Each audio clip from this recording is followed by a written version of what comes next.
an original MCM production.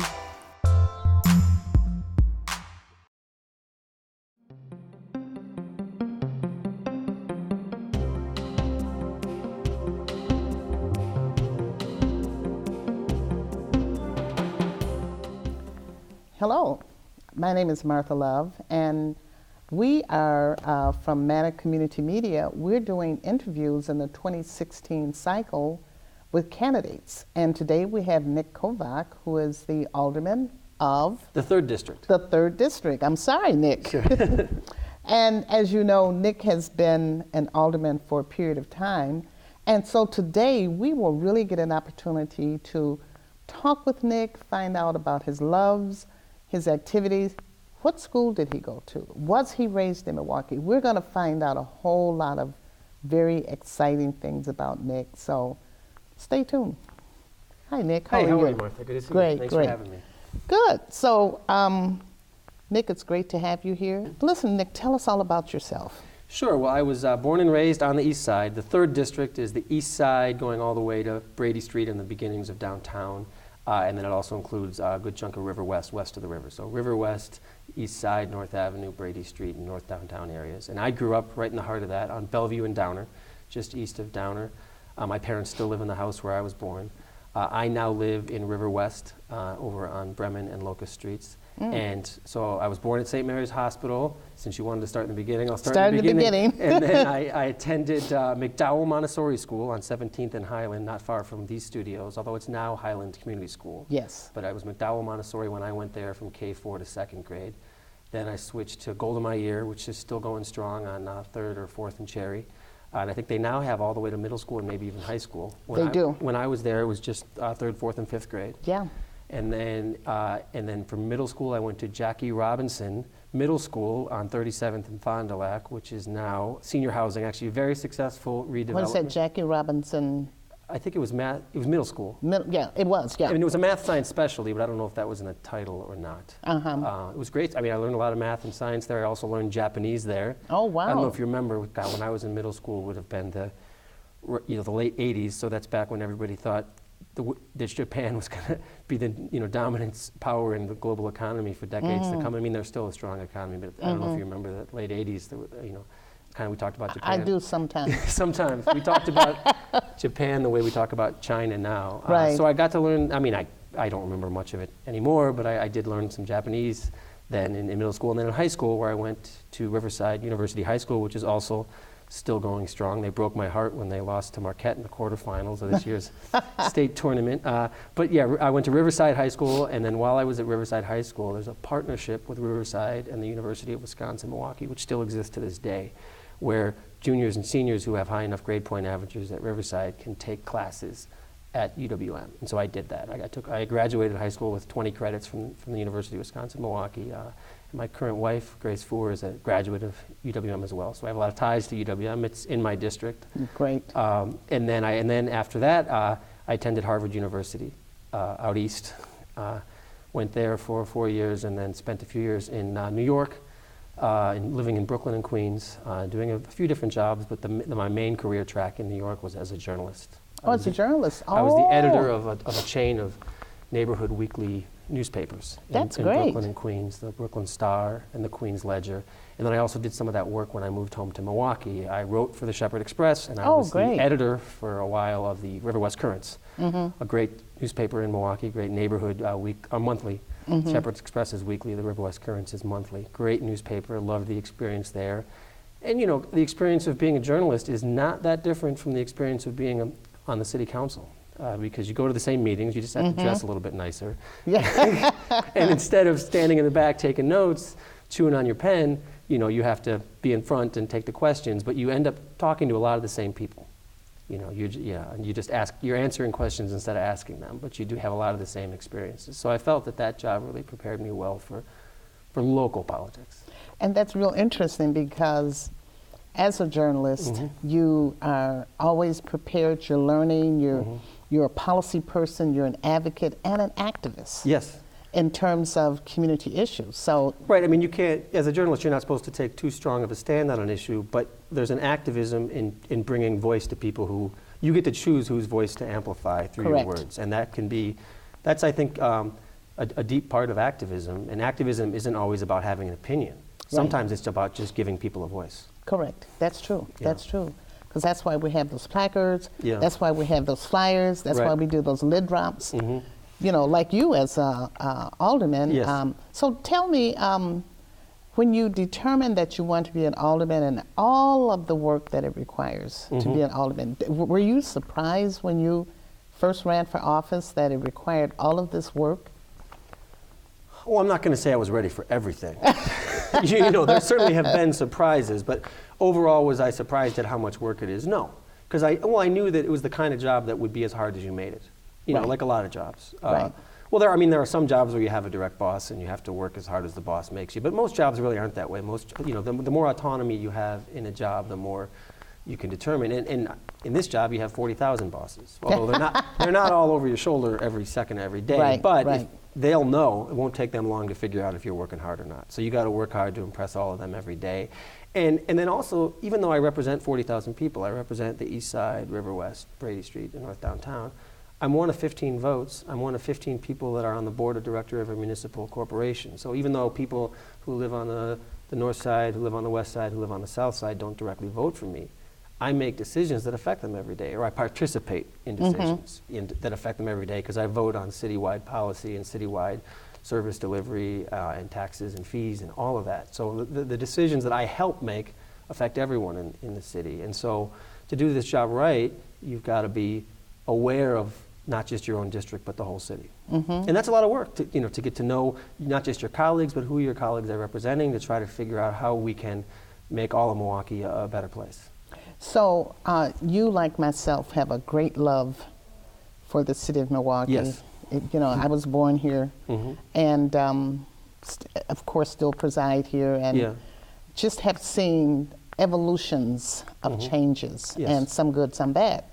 So, and I noticed your dad at community brainstorming. He's there more than I am. Once a month. Yeah, your dad is there once a month. I'm there a lot, but he's there pretty much every month. Well, listen, tell me, what's your dad's background? Sure. Well, actually, it's funny you asked that question today because President Obama just announced Merrick Garland to be a Supreme Court nominee. Yes. The reason I bring that up, not that I want to talk federal politics, although we can if you want, is I'd heard of Merrick Garland before because he was on the short list. Okay. But I didn't know until today when they started listing his whole bio that he's from the same near suburb of Chicago that my father is. Really? Lincolnwood, yeah. Wow. Which is actually, it's actually south of Evanston. So it's north of the main part of Chicago, but it drops down, so there's parts of Chicago that are due east of Lincolnwood. And so that's where my father was born. His father and his mother were actually met in the Poconos. They were both from. Oh, really? Well, my grandparents came to first Brooklyn, then Long Island from Graz, Austria. My great-grandfather was a cabinet maker in the Austro-Hungarian Empire at the time. And then at some point his son, met my grandfather, my grandfather met my grandmother, who was 100% Irish, as the story goes. They came over, I think. Big day tomorrow, huh? Yes, big day for the Irish as well. So I'm Irish and I'm Slavic or Austrian Croatian. I'm not sure exactly. My Kovac is a very common name. It's all in there. It's all in there. Anyway, on my mom's side, it's German and Dutch. But you asked about my father. So he was born in Lincolnwood, and he went to Catholic school in Chicago. He attended Yale University and Northwestern Law School, where he met my mother, who was a senior at Mundelein College. And coming out of law school, he was offered a very momentous day in my life, because it's the reason I'm in Milwaukee. He was offered 2 jobs, one by a law firm in St. Louis and one by a law firm in Milwaukee, White Hirschberg. Great. And so he chose Milwaukee, and I'm grateful that he is, because I'm such a Great Lakes and Milwaukee patriot now that I couldn't imagine what if I was born in St. Louis, right? So all these decisions that affect you before you even exist. Although I think my mother may have had something to do with his decision, or more importantly, my mother's mother, or even my mother's mother's mother, because they're all around. They lived in Racine, Wisconsin. As they say, right, the mother's family usually has a lot of influence on Has a lot of influence, that's correct. So I have Wisconsin roots that way through my mother, and they go back a pretty long way in Racine. And anyway, but you asked about my father. So he started out at White Hirschberg, one of the fancy downtown firms, but then switched pretty quickly into the district attorney's office. So he became a public servant. He worked as a local prosecutor. He did that for 15 years, and then now for at least 20 since then, he's been doing private criminal defense. And so, frankly, my father, as you know, he goes to community brainstorming every month. Every month. But he has a deep knowledge of the criminal justice system and, frankly, of the racial inequities within it. And so my conversations with my mother she's an artist now, but she was a social worker. So when I tell you that I'm concerned about or aware of and an advocate for all of Milwaukee, even though I grew up on the east side and we live in a very segregated city, I grew up with parents that both had professions that made them aware of the whole city and of a lot of the challenges the whole city faces. Well, that's great. So what are some of the things that are that you're working on in the district? Sure. Well, in the district, I think there's several things, really three big issues we work on. One is the constant issue of safety. And so I talk a lot about how neighbors need to communicate better with each other. One way is to formalize a block club. Another way is just to have email lists and phone trees so everybody knows who's on each other's block. And then also communicate that productive information with the police, because we don't have the budget. Even if we did, I'm not sure we'd want to have a police officer on every corner all the time. Right? We need to have the police officers respond to trends and be proactive and be data-driven.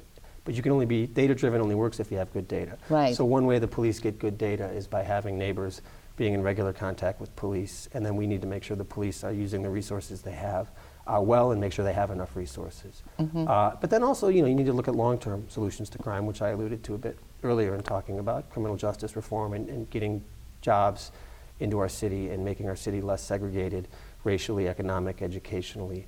All of those things need to change to make the whole city safer. Because that's number one. If you don't feel safe on your block, nothing else matters. That's true. That's number one. But then you also want to live on a block with thriving businesses, with great buildings and great neighbors. So economic development is something I've been a real champion of, public involvement in the decisions. Because one of the main powers we have on Common Council is zoning and licensing decisions. Yeah. We decide what kind of new buildings can go up, and we decide what kind of businesses can locate in those buildings. And so I've really brought the community into those decisions. So I think when you look at Brady Street, North Avenue, Downer Avenue, Center Street, Locust Street, Oakland Avenue, these are some thriving parts of town that I think people in other parts of town like to come to, and we love being a crossroads where the whole city and even the whole region can come visit. Obviously we have the lakefront and the river trails, so we're an attraction.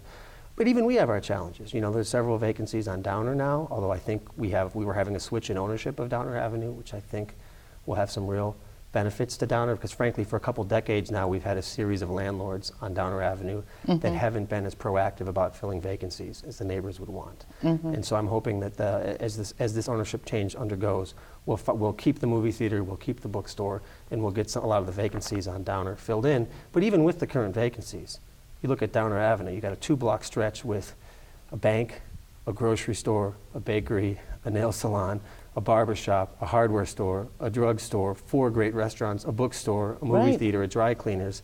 I mean, name another 2-block stretch anywhere that has all those things. But it could have even more, and when I was a kid it did have even more. And so we're working on Downer. But the challenges Downer has to get that non-restaurant, non-bar retail going is a challenge. It's a deeper challenge in other parts of the city, but it's a challenge I think throughout the world, or at least the country, I don't know about the world now, because of the rise of internet shopping and the rise of these suburban shopping malls with huge surface parking lots. I mean, look at the Grand Avenue. It's a challenge to figure out how much retail can we support and how can we support more retail. But that's a big part of the quality of life. You've got to feel safe, but then you also need to feel like I can get a gallon of milk. Right. I can get, when the handle falls off my cabinet, I can get a screw to put it back in. So having a hardware store, having a grocery store, and then having things to go and have fun, like bookstores and movie theaters, is a big part of what makes neighbors love where they are. And then the other, obviously, huge thing, so I mentioned safety, I talked about economic development. The other huge thing in the district is service delivery. Right. Everyone in the city pays taxes, but taxes are proportionate to the value of your home, and I represent the area that has the highest average value home, so I'm often reminded when my constituents call me about how much they pay in taxes, which is a lot. And that doesn't mean that we necessarily get more service delivery than the rest of the city, but it means everybody in the city needs to get their garbage picked up, needs to get the potholes filled when they notice them, and then get the streets replaced when the potholes are real bad, get the trees trimmed, have a great library. I'd love to talk about the libraries if we have time. That's the kind of service delivery, getting value for the taxes and the fees that we pay is a really important part of my job. And so beans and barley is in your district? Correct, right in the middle of it. That's a wonderful, wonderful area. Yeah. And talking about that, the brand new library. I'd love to talk about that because I'm on the library board. Actually, I'm on great. 2 library boards. I'm on the city library board and the county federated library system board. I'm on both, and it's a great experience working with both, because on the federated system I have to negotiate with all the leaders from the suburbs and their library boards. And you know, there's a lot of talk about how the city and the suburbs can't always get along, and sometimes that's true. But I think in the case of the library system, it's a great example. I mean, you and I, we're Milwaukee City residents, but we can take our library card and go to Whitefish Bay, we can go to Wauwatosa, and they can come here and take out our books. It's a great example of public municipalities working together. And then we really we were at a crossroads actually before I came in. I came in 2008, and in those years right before 2008, there was a real crisis on 35th and Villard, where it looked like that library was going to close. Yeah. And people marched, people said, bring our library back, but at the time, and maybe we've had, the budget crises have actually only gotten worse since 2008 because of state action, because of the global financial crisis, and then our local associated foreclosure crisis has caused all kinds of challenges on our budget. But the idea that we would start closing libraries is sort of the beginning of the end. It's almost unthinkable to say that if you're not going to, you have a city that's so segregated and it has a digital divide and has a divide in education. And the idea that children who want to learn, and maybe there are some children in our city that don't have parents that read to them at night, that don't have a stable home life, so it's harder for them to focus in school. The idea that there wouldn't be a third place for those children to go, and adults too, to go to get free access to all of the amazing knowledge this world has. It's just almost unthinkable if city government can provide that. So, but I see you guys were real creative. Yes. On 35th Street, you created the beautiful library. The meeting rooms are outstanding. Yes. Glass enclosed, and also you have homes. Well, that was the key insight, and I can't take credit. I can take credit for being a champion for this idea, but it wasn't my idea. It was in Ashanti Hamilton's district, and him and the mayor, along with the Northwest Local Development Corporation. But you had the same thing at the East Library. Right, we copied it. Okay, okay. Right, so that's why, that's why I started with 35th and Villard, because the great library across from Beans and Barley was a public-private partnership. And we knew, and the reason I brought up all the budget stuff is to say, we knew that going forward, we didn't have the money to just build brand new libraries. And it was hard to even to keep the lights on and keep the doors open and keep it heated and buy new books. Even that was a challenge. But when you partner with somebody who has their own investors and wants to put apartments above, suddenly when you work together, you can build things because you share the cost. You literally share walls. So it was the Northwest Local Development Corporation, led by Howard Snyder, who came up with the idea. They brought it to us really and said, we can build, in Villard it's grandparent housing. It's state tax credits focused on grandparent housing. And therefore the costs for us to build a new library were significantly less. So we got a great new library on 35th and Villard, and we replicated that on the east side. So I'm very proud of what we did on the east side. And in both cases, we had great public art. I don't know if you noticed in Villard, there was the public art, which shows the people, or silhouettes of people marching, and has some other details on the walls incorporated into the bookshelf. So we didn't just plop a framed painting on the wall. We integrated the art into the whole experience, made it seamless. And we did the same thing at East with the outdoor goofy bike sculptures, and with the bucking tree border, and then the great, oversized beach stones that you can kind of sit on outside the library. And inside the library, we have the murals by Santiago. That was Ray Chi that did the outdoor stuff. Santiago Cachulu did the great collage murals on the ceiling and the walls. That was great. So Santiago did some other stuff. Was he? Did he do some stuff at create some art at the Calatrava? Or was he one of the? I mean, he's an internationally known artist. I know he's done similar collage work like in Europe and train stations in Spain, I think. He may have been. I don't know actually. I've heard the name is familiar. Oh, yeah, with public art. Yeah, and then we also had Katie Hansen, who did the beautiful bench, and then the relief made out of wood from trees that we cut down. We replanted trees, but in order to build the building, we had to cut down some old street trees. And she used that wood to create a topographical map of the entire east side on the wall. So I'm just very proud of the art in the library, and we're now, we copied Villard, and now Mitchell Street is copying up. We're going to move the Forest Home Library on the south side from a couple blocks south of Mitchell Street to right on 9th and Mitchell. And that's actually, both East Side and Villard were new construction. This is actually going to be a historic renovation where there'll be apartments above. in a historical building on Mitchell Street. That in the should library. be nice. So what about the Mill Road Library? That's coming along. That's sort of the fourth one. And we just approved with Melissa Goins and her partner now. Yeah. They're coming in. The Mill Road one would move to 76th and Good Hope. Okay. It's currently on 76th and Mill, so it's moving a bit north. And yeah, I mean, they're applying for credits, and I think we'll know next month if they get these credits. I'm hoping they do, because it's a great plan, great idea, and obviously Villard got it, East got it, Mitchell Street on the south side is getting it. I think the northwest side deserves a brand new library too. And once again, we're doing it at a much lower cost because we're partnering with the developer. That's good. So you know what? I see all these beautiful bikes in these hangars. Yeah. Oh yeah, these little bike stations. Little bikes. The bubbler stations. The bubbler stations. Yeah. Tell me about those. Sure. All of a sudden they popped up, and I'm like, oh my gosh, how do people pay for them? Right. Well, that was another public-private partnership. The city's done some funding of that, but it was mainly a nonprofit bringing that. And again, we copied an idea. We didn't start this idea. Minneapolis has it, Madison has it, Chicago has it, DC has it. It's becoming a thing. And I almost describe it as it's riding a bike, but it's more like taking the bus in a sense, without the weight. Because, if you own a car or you own a bike, you go whenever you want. But once you get there, you have to park it somewhere. Now, it's obviously easier to park a bike than it is to park a car, but still, it's a challenge. And then, if you drive somewhere or if you bike somewhere with a bike you own, you've got to come home with that vehicle. You can't just leave your bike or your car somewhere else. Or if you do, eventually you have to go get it. But the nice thing about public transportation, about walking to a bus and going somewhere, is if your friend offers you a ride home, you can take a ride home. If you walk home or go somewhere else, you don't have to always be dragging around a car or a bike. So that's the advantage of the bubbler system. So people say, isn't this just for tourists? Because if people who like to bike in Milwaukee, don't they just own their own bikes? Yes, they do. But there's still a scenario in which the bubbler system will allow you might take the bus to work, or you might walk to work. And then, because it was raining, you take the bus, but then it's not raining in the afternoon, so you rent a bike. So here's how you pay for it. It's much easier if you have a credit card. So that's the system. You stick your credit card in, and then then they have your number, and I think they might even temporarily hold $100 on it.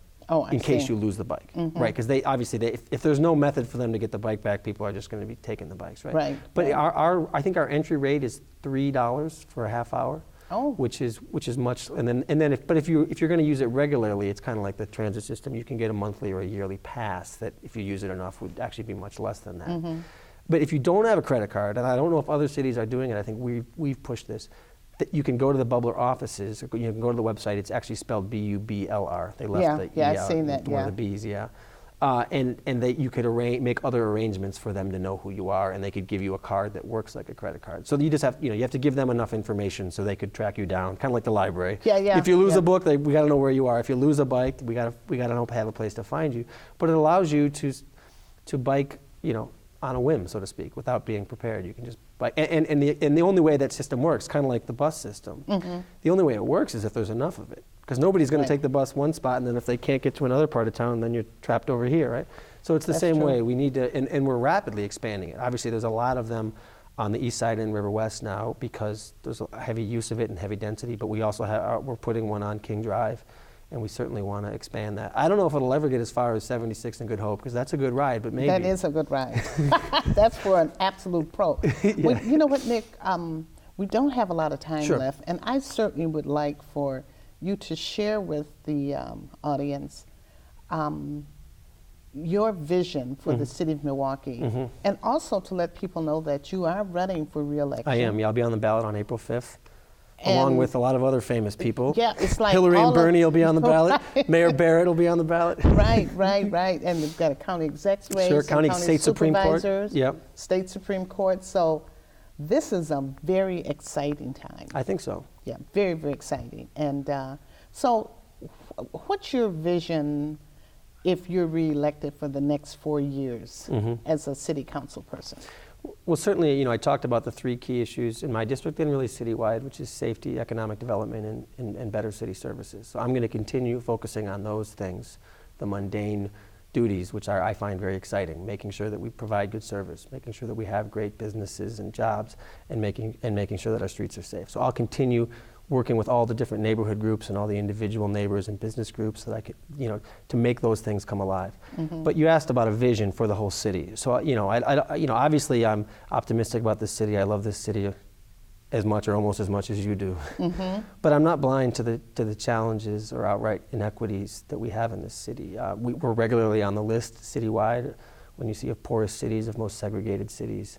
And even though compared to the suburbs, we're very diverse, right? We actually, Milwaukee as a region has the whitest suburbs of any diverse city in the country. That's where we're off the charts actually, is the disparity between how non-white our city is versus how white our suburbs are. I mean, even Detroit has suburbs that are much less white than we do. But, so having said that, we still within our city are segregated. All you need to do is drive around to see that. And the segregation isn't just racial.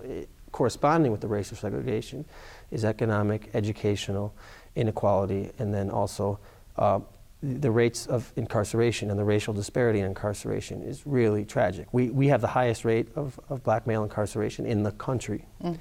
And obviously most of the black people in the state live in Milwaukee. So we've got to address that. Now, so we still need to enforce the laws, we still need to have safe streets, but we need to have a criminal justice system that doesn't worsen those disparities, and in many ways it does. So that's a city, county, and state issue. City issue because the police have to police fairly and make arrests fairly. It's a county issue because that's who prosecutes, and then it's a state issue because that's who incarcerates at the prison level. So I think we're trying, and one thing I passed is I lowered the fine for marijuana, the maximum fine for possession of a small amount of unlit marijuana from $500 to $50. It's now $0 to $50. And so we already were seeing a downward trend in those tickets. Now there's a lot, now that trend is accelerated downward. And one of the reasons that passed was because of the racial disparities in those arrests. And in the case of marijuana, we can actually prove that white people are as likely to possess marijuana as black people. In the city and throughout the country, that's well known. But yet we were arresting over 5 times as many black people as white people for this crime. So that's just fundamentally unfair, and we've changed that. That's, to me, that's sort of the tip of the iceberg when we look at that kind of reform on the criminal justice side. So that, on the criminal justice side, you're looking at not making a problem worse through your actions. But it's a bit reactive. The proactive thing we need to do to have a vision for this city is to make economic prosperity spread everywhere. So we used to have every car that ended up in Detroit used to start on 35th and Capitol, because Tower would, they'd take the car bodies on trains to Detroit and finish them there. We used to have over 10,000 people at the old A.O. Smith plant. And that's, we used to have in the early 1970s the highest average African American income in the country. But then the bottom fell out fast in the late 70s, early 80s, late 80s especially. And so now for decades we've had a depression in Black Milwaukee. We talk about the recent crisis, and that's affected everyone, but it's affected Black Milwaukee even more. The foreclosure crisis has been deeper in neighborhoods, obviously, where people had less reserves. And so we've got to find a way to get jobs, not just downtown, although downtown's an important part of that vision. If you don't have a strong, but we've got to get jobs on 30th and Capitol. So similar to the investments we made in the Menominee Valley, where the city borrowed a bunch of money to make improvements to attract businesses, and it worked. And you have a diverse group of people working at all those businesses in the Menominee Valley. Used to be tens of thousands, now it's just about 1,000, but still hundreds, if not 1,000 people have permanent jobs in the Menominee Valley. We want to and if you remember the Menominee Valley 20 years ago, would you have ever thought that from Miller Park to 6th Street? It would be so beautiful. And so we want to do that on 30th Street now. Good. Nick, it's been wonderful talking. We're at time, okay. Our time is just we're almost out of time. All right. So I really, really, really would like for you to just kind of summarize and just share with us how you feel in terms of being a alderman in the district, and I'd like to ask people to vote for you. Sure. Well, Martha, I love my job. I love going to City Hall every day and interacting with all my colleagues and representing everybody in this great city. And I love fighting to make the East Side and River West and downtown areas great. I love fighting for this whole city, making this a prosperous city, making this a safe city, and making it a city that can be a model for social justice and economic and racial integration for every other city. And I come to every day I come to work with that passion. And I hope, leaders or representatives can only be as strong as the people they represent. And so keep pushing me. I'd ask people to keep pushing me to be a better alderman, make this a better city. And I hope people would vote for me on April 5th. I'll be on the ballot. I'd love to have the support of everyone in the 3rd District. Well, thank you. And we did, in fact, notify Nik Kovac's challenger, and they had the same opportunity to be here as Nik. But Nik, thank you so much for coming. It's been great talking. And as Nik said, April 5th is Election Day. It's going to be quite an exciting election day. We have a lot of elections coming up. So with that, we'll see you later.